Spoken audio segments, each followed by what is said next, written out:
à dire, si ce n'est frères et sœurs, mangez-en tous. Non, mais voilà.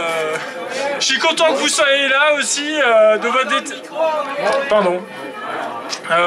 Voilà, donc avec Luc, voilà, j'ai proposé à Luc de fournir les légumes aujourd'hui pour la soupe bio. Donc voilà, vous mangez de la soupe, des légumes de Kinaim, preuve que il y a d'autres possibilités à la place du GCO, hein, 300 hectares de terre, c'est une centaine d'AMAP potentiellement, sachant qu'on est quand même ici dans les meilleures terres d'Europe. Je crois que ça doit rester ancré dans notre esprit. On parle ici quand même de pas n'importe quelle terre, hein, c'est les toutes meilleures terres d'Alsace, donc il y a un potentiel de production énorme et on peut pas dire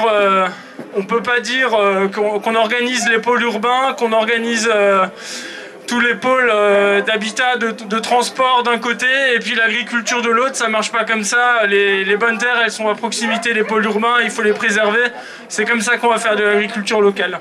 Voilà. Alors, Dany, tu es là? Dany?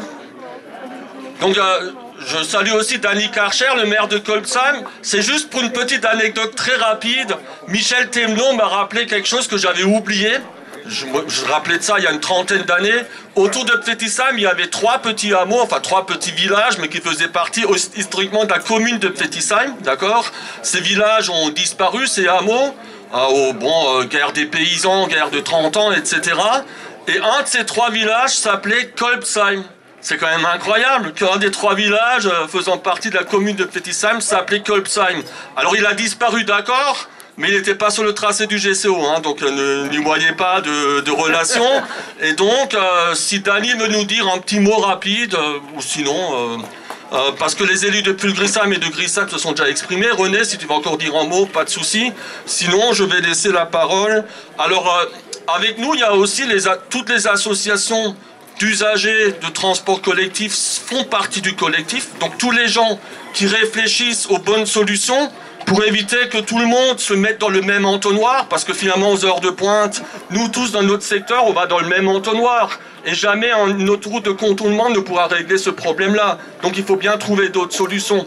Donc je crois que M. Giordani de la FNOT n'est pas là aujourd'hui, il sera là peut-être nous à la prochaine marche. Donc je vais simplement encore passer la parole à Maurice Vince pour Alsace Nature qui va conclure brillamment cette prise de parole.